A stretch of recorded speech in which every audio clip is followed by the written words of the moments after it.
here again. So let's come back to the control dramas. The control drama is always going to be there. It's like it's our default setting. But I suppose the purpose is that we become conscious of them. And when we become conscious of them, that we know that we're out of balance, we're out of control. So it's kind of a two-way process. When I'm out of control, I can't feel good, and then the people around me, I don't make them feel good either, because I'm stealing from them. Like I'm going to go through these kind of very quickly, and I'm reading out some of them just so that I won't forget. I'm just taking it from our Body Wisdom Workshop workbook. So the control dramas, we'll start with the poor me one. So they're no walk in the park. Their behaviours they're enacted consciously, their behaviours are not conscious, but deep down they're very comfortable being miserable. They're comfortable being miserable, and they're comfortable making everybody else around them miserable. And their power comes from, it's not that they want to feel better, but they want everyone else to join them in misery. So they go into this deep, dark hole that is so familiar, because nothing is required of them within that space. But the last thing they want is for other people to walk away and leave them in their misery. So they, in essence, don't consciously want to feel better. They find it very difficult to discern their emotions. So the reason we go into poor me, or I go into poor me, is because I absorb everybody else's emotions and then I assume they're mine. And I suppose that's really part of this whole process in these exercises. So just some of the behaviours of poor me's: they like being sad and miserable. They don't like to be around joy, and they resent other people being happy. They're always moaning, and they love to tell others about their suffering. Sometimes you can meet a poor me and within 5 minutes you know all their life story and all the wrong things that have happened to them, and every pain, ache, illness. Everything is their fault. They assume that if anything goes wrong, they're in some way to blame for it. They manipulate people by being really nice, and they control you by attempting to keep you caught up in their misery. They wallow in this self-pity, and they take joy out of everything. They don't trust, and if somebody rejects them, they feel really hard done by. They use language like, I gave you everything. So then everything is kind of conditional with them. They're martyrs. We definitely were up on the cross with Jesus when he died. They feel everyone's pain, and they're attached to it, and they make other people's pain their own as well. So if you have a bad day, their day has to be worse.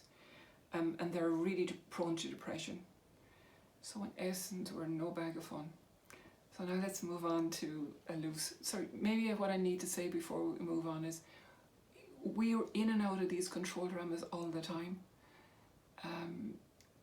But the whole purpose of this work is to become conscious of them. And when we become conscious of them, we can change our future. Okay, so we move on now to aloof. So that's what the next video is on. They're a completely different kettle of fish. So what aloofs are the very opposite of poor me's. So they disconnect and they withdraw from life. So they kind of put a wall around them. I often describe aloofs they're like people they live in round towers. They kind of, I'll go back into my history anyway, how I learned it.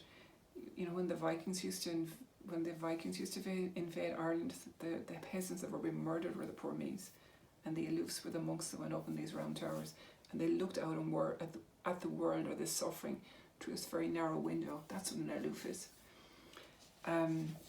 So they judge and criticise, and by doing that they eat away the other person's confidence by making them wrong. Aloofs are never wrong, so it always has to be somebody else's fault. They're not always kind, and they find it really difficult to apologise. They are really uncomfortable with feeling emotions. So if I'm in poor me, they'll walk away, they'll disconnect. They're quite unsympathetic and they're judgmental, and they see life in terms of right or wrong, black and white. There's kind of no grey area there at all with them. They give the impression, however, of always doing the right thing, and they have perfected the art of not feeling. They have no ability to see their own flaws, so they tend, as they judge and they look out and they see the flaws in everybody else, rather than actually saying, maybe this is me. So they have massive blind spots. Their life in general can be quite lonely. One of the physical symptoms of an aloof is that they get quite cold. They've usually very cold hands and feet. They can be actually cold all over. I'm often amused in the summertime if you meet somebody wearing like a heavy coat, they're always aloofs. The thing about an aloof though is what they observe and what they judge, they amplify it. So if I'm unhappy and you're an aloof and you judge me, you make my unhappiness worse because you project it all back onto me. I don't want to be repeating myself, but they're always right, and they keep you at a distance, so hence they're very, very difficult to get to know.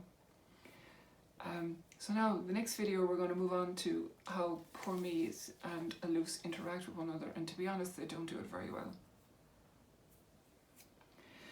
So just to recap, poor me's love misery, they feel everything, and they want everyone to suffer like they do, and aloofs then in contrast don't want to feel anything.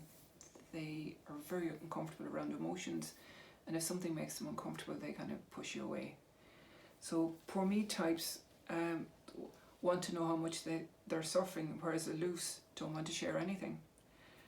Poor me types blame everything, or poor me, they always assume that they're to blame, and aloofs judge and blame everything but themselves. So if I'm in my poor me, and an aloof will make me feel worse, and at the end I'll actually take responsibility for how they're feeling as well. So to simplify, poor me's feel everything, aloofs don't want to feel anything at all. Poor me types want aloofs to pity them, which is kind of extraordinary, and what an aloof wants to do is the world just to go away if it gets uncomfortable. So the more affluent a society becomes in general, the more aloof we become.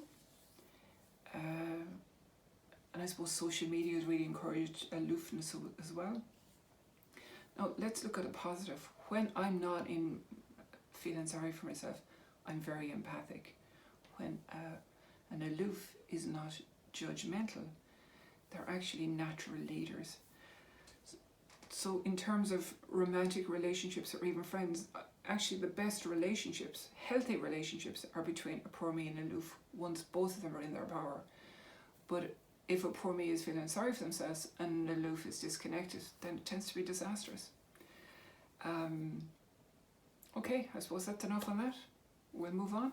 Thank you.